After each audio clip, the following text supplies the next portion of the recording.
Bien aimé, c'est un moment favorable. Où Dieu sera glorifié en ce lieu. Mais ce n'est pas un jour comme les autres aussi. Oui. Je n'ai pas tellement trop du temps à perdre. Car je suis venu pour présenter l'orateur du jour. Frère Amen. Exact. Zabé malamu. Zambe malamu, malamu, Zambe malamu bigi. Zambe malamu, Zambe malamu, Zambe malamu bigi. Zambe malamu,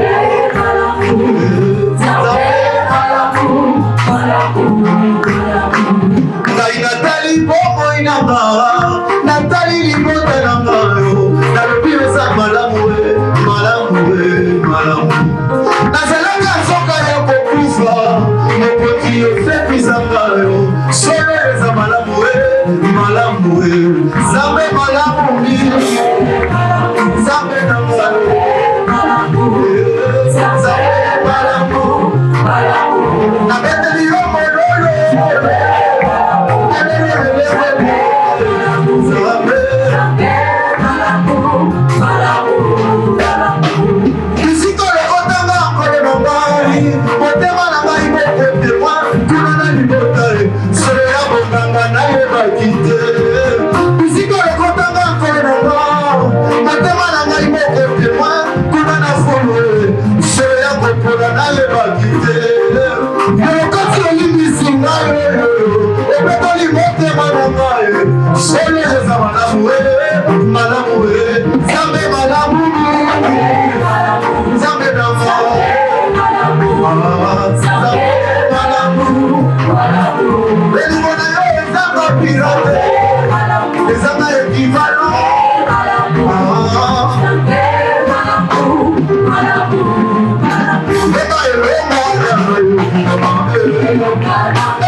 c'est pour nous une grâce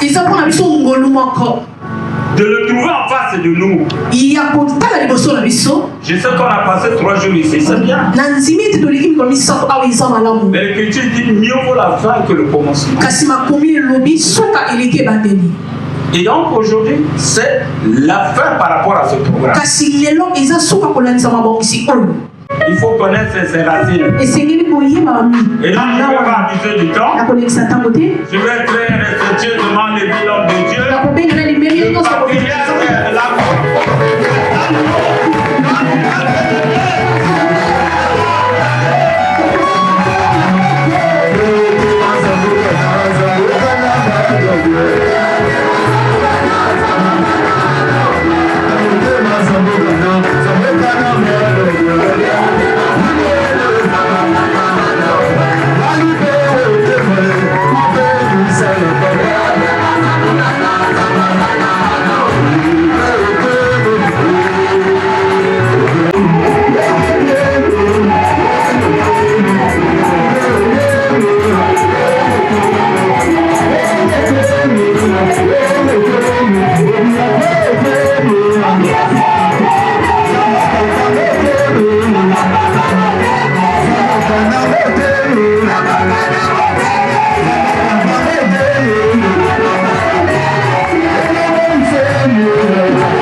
Amen. Nous vous asseoir. Que la gloire soit rendue à Dieu. Pour la joie. Pour la joie. Le courage. La force. L'énergie. Tout ça, c'est pour la gloire de Dieu.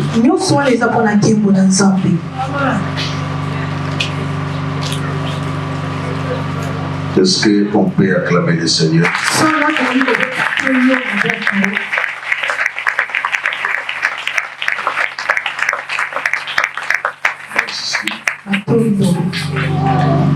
Pour votre présence. Merci pour l'équipe ministérielle. Et merci pour les serviteurs et servantes de Dieu. Il est vrai que c'est un dimanche béni. Et la bénédiction de ce dimanche, c'est pour toi.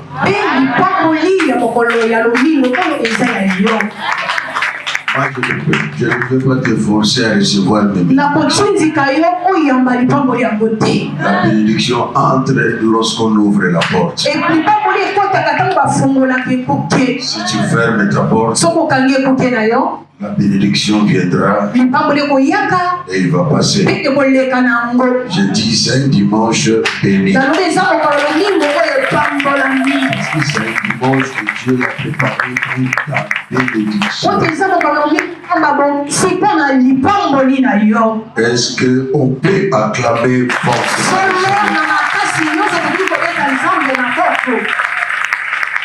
Merci. On était ici le mercredi,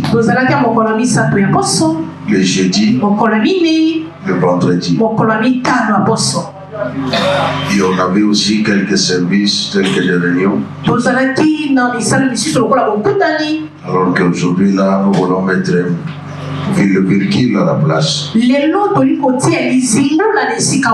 Voilà pourquoi je vous demanderai de bien écouter ce que je vais partager ce matin. Parce que si nous sommes là, c'est parce que Dieu a besoin de nous parler quelque chose. Parce qu'à chaque fois, Dieu réunit son peuple. Il ne manque pas de quoi dire à son peuple. Voilà pourquoi je demande votre sensibilité. Et surtout que le Saint-Esprit nous aide à écouter et à bien comprendre. Nous avons beaucoup de services que nous allons faire aujourd'hui. Voilà pourquoi je ne vais plus tarder. Nous allons ouvrir nos Bibles dans 1 Corinthiens chapitre 13.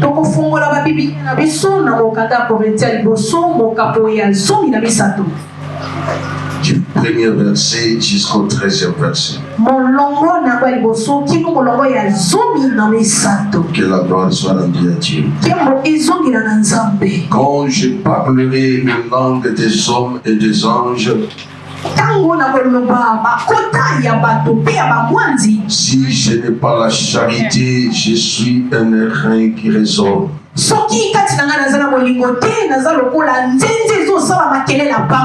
Une cymbale qui retentit. Et quand j'aurai le don de prophétie, la science de tous les mystères et de toute la connaissance, quand j'aurai même toute la foi jusqu'à transporter les montagnes,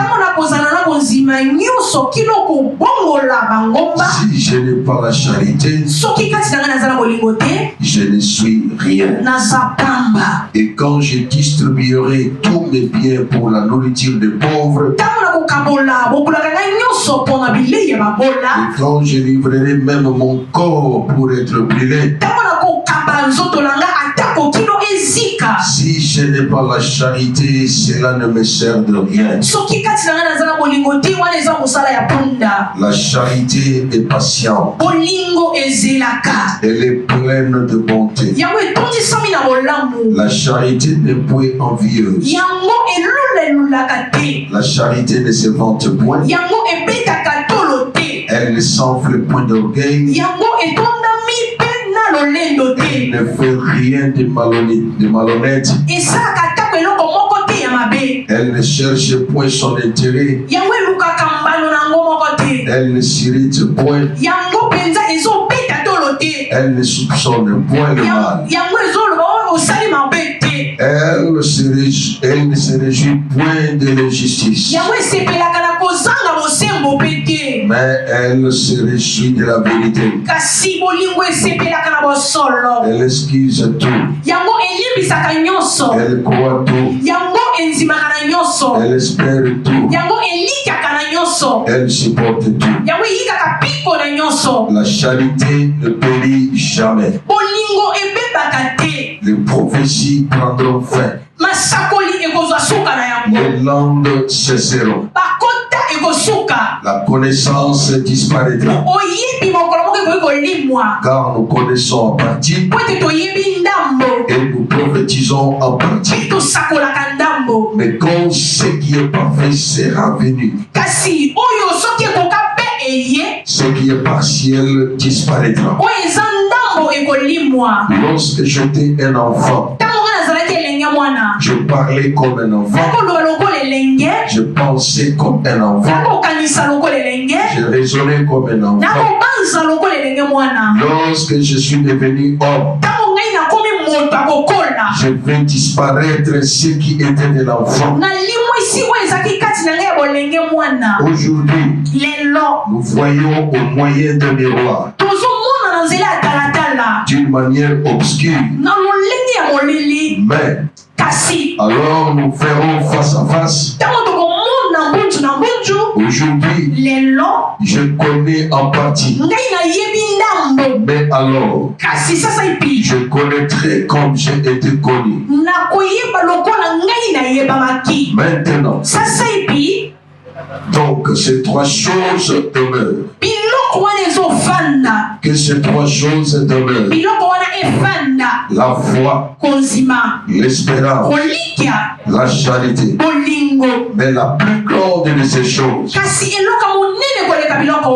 c'est la charité. Amen.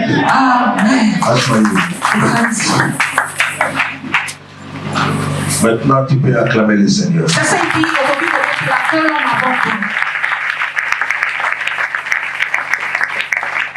Je vais finir mes interventions par ce chapitre. Je prie à Dieu pour me donner le message. C'est ici que l'Esprit de Dieu m'a amené. Je me suis posé des questions. Pourquoi parler de ce sujet? Le Saint-Esprit m'a répondu. C'est mon identité. Mon identité. Beaucoup de gens parlent de Dieu. Beaucoup de prédicateurs prêchent Dieu. Jusque là, c'est comme si les gens sont en retard. Et connaître Dieu dans sa totalité. Laissez-moi vous parler ce matin. Ce matin, je ne veux pas présenter Dieu comme l'esprit. Non. Je veux présenter Dieu comme étant amour. Parce que ma Bible dit ceci. Celui qui n'aime pas n'a pas connu Dieu. Écoutez bien. Celui qui n'aime pas n'a pas connu Dieu. On se pose des questions. Alors toutes les formations que ce monsieur a faites, comment il n'a pas connu Dieu? J'aime dire aux gens, sur cette terre, il n'y a aucune école qui peut nous sauver à connaître la divinité. Sans le Saint-Esprit, pour ouvrir notre intelligence, nous allons lire la Bible et nous allons l'expliquer comme une littérature. L'apôtre Jean, lui qui s'appuyait sur la poitrine de Jésus, les disciples que Jésus aimait beaucoup, parce que parmi les apôtres, il y a l'apôtre qui aimait Jésus, il y avait aussi les disciples que Jésus aimait. Suivez-moi très bien. Si tu me suis très bien, ça va t'aider dans tous les domaines. Mais écoutez ce que l'apôtre Jean dit. Jésus a dit à la femme samaritaine, Dieu est esprit. L'apôtre Jean, dans l'île de Patmos, lui nous révèle ceci. Dieu est amour. Maintenant je me pose des questions. Quand les gens parlent de l'amour, est-ce qu'ils ont la connaissance sur l'amour? Quand nous parlons de l'amour, est-ce que nous vivons dans l'amour? Laissez-moi vous dire, tout est passager. Je répète encore, tout est passager. Les maisons, l'habillement, le voiture, le travail, le mariage. Mais la chose qui m'a touché, on est allé toucher même dans les domaines spirituels. Que la prophétie prendra fin, faire déplacer les montagnes, prendra fin. Et une chose qui m'a touché, l'amour ne périt jamais. Je me suis posé des questions. Les tout que j'ai, avec l'option que j'ai, tout ça va disparaître. C'est alors il y a quelque chose de mystérieux que je néglige aujourd'hui. C'est celle qui va rester pour toujours. L'église dit Amen. Je vais écouter vos amens à haute voix. Je vais écouter l'amen plus que celle que tu veux me dire. Maintenant, je vais écouter l'amen pour la gloire du Seigneur. Amen. Je vais écouter tes acclamations. Tu élèves Dieu. Tu élèves Dieu par la grâce que Dieu t'a fait ce matin. Oh, gloire au Seigneur. Gloire au Seigneur. L'amour, c'est toi. Oh, les grands, c'est là. Je te le passer. Oui, les gars, pas toi, moi aussi. Bonne jeune fille. Et voilà, nous aussi, ça va nous voir. Toi, tu finis tous tes propos. Dès que je t'ai vu, j'ai vu les étoiles. Ta démarche maintenant, je n'ai pas pu supporter. Laisse-moi seulement de courir après où je passionne. Vraiment, toutes ces paroles-là, c'est pour te dire seulement que je t'aime.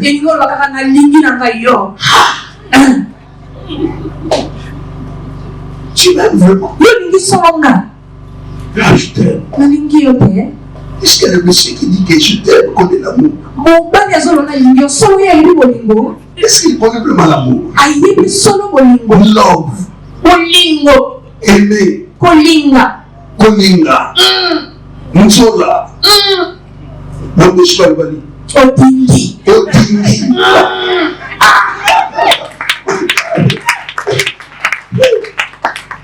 Il parle de l'amour, mais il est ignorant de ce qu'il est en train de déclencher dans sa bouche. Qu'est-ce que vous appelez l'amour? S'il y avait l'amour, si l'amour était naturel, la famille n'allait pas se diviser, les couples n'allaient pas se diviser, les églises n'allaient pas se diviser. Vous allez comprendre des choses. Il y a des choses faibles que Dieu a placées sur son trône. Tu supportes les choses grandes. Mais les gens négligent ces choses-là. Aspire à des grandes choses. Je posais la question aux gens. Mais Jean, c'est toi qui as reçu la révélation. Tu étais dans l'île appelée Patmos. immédiatement. Selon ce que tu nous as relaté. Quand tu l'as vu, tu t'es tombé à ce pied comme un mort. Mais maintenant, qu'est-ce que tu me dis? Dieu est amour. Lui qui a créé le ciel et la terre. Lui qui nous a créé à son image. À sa ressemblance. Il est amour. Écoutez, chers amis. Tout amour hors de Dieu, ce n'est pas un vrai amour. Ça, c'est mon premier point. Tout amour hors de Dieu n'est pas le vrai amour.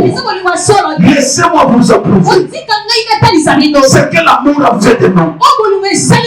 Qui a demandé à Dieu quelque chose?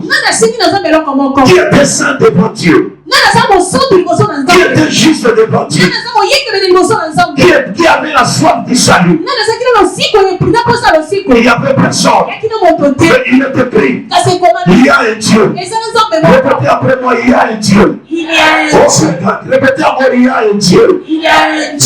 Ce Dieu-là, par lui-même, il a tant aimé le monde. Écoutez bien, il a tant aimé le monde. Quand il a aimé le monde, qu'est-ce qu'il a fait pour approuver son amour dans son royaume, dans son trône, dans le ciel? Dieu n'avait que 5 fils. Dieu n'avait pas de fils. Abraham était son ami. Abraham n'était pas le fils de Dieu. Jacob de même aimant. Isaac aussi. Il n'était pas le fils de Dieu. Parce que là, dans le ciel, il y avait des anges, des archanges, des séraphins, 4 êtres vivants, 4 veillards. Mais le fils, il était unique. Imaginez maintenant un papa, une maman qui n'a que 5 fils. On le sacrifier pour l'intérêt de son enfant. Imaginez très bien. Jésus n'avait pas un petit frère. Il n'avait pas une petite soeur. Il était seul devant Dieu. Le Père et son Fils se regardent comme un jour. Le Père a décidé. Il a dit, mon fils, tu vois le monde, c'est moi qui l'ai créé. Moi, tous ces gens-là, ce sont mes images, mes ressemblances. Mais Dieu a planté toute leur vie. Selon mon plan, je n'ai pas une autre stratégie. Je pense ceci. Je vais te donner. Je vais te donner. Est-ce qu'il y a quelqu'un qui me suit? Il y a quelqu'un qui me suit maintenant. Maintenant, je suis en train de décortiquer c'est quoi l'amour. Les anges étaient là. Ils pouvaient donner conseil à Dieu. Mais Dieu, pourquoi tu veux envoyer ton fils? S'il le meurt, s'il le meurt, non. Eux là, s'il le meurt, c'est pas ton problème. Tu les as créés à ton image, à sa ressemblance. Ils ont péché. Laisse-les se perdre dans le monde. Dieu a dit non. Aujourd'hui là, quand j'étais dans mon trône, je pensais qu'est-ce qu'il faut faire pour récupérer l'homme. Écoutez maintenant, il a tant aimé. Je dis à quelqu'un ce matin, il n'y a personne qui va t'aimer plus que Dieu. Même ton pasteur, même ton mari, même moi l'apôtre, je ne t'aimerai pas plus que Dieu. Il n'y a qu'un seul Dieu qui connaît bien la définition de l'amour.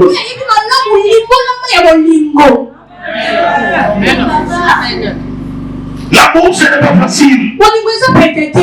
Parce que l'amour n'est pas naturel.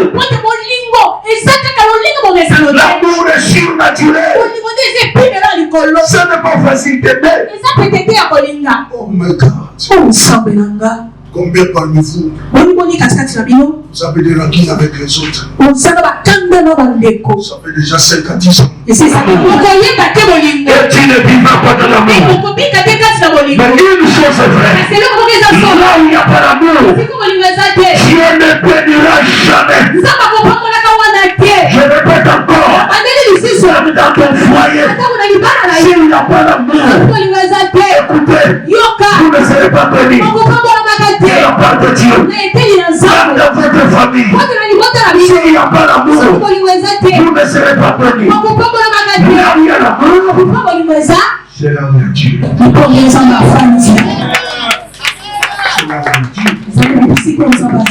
Dieu siège dans l'amour. L'amour. Tu ne l'as pas béni encore. Papa, je bénis de l'heure. Le fils, je pardonne. Maintenant, écoute-moi. C'est lui qui n'a pas la facilité de pardonner. Il ne dit pas que l'amour de Dieu est dans son cœur.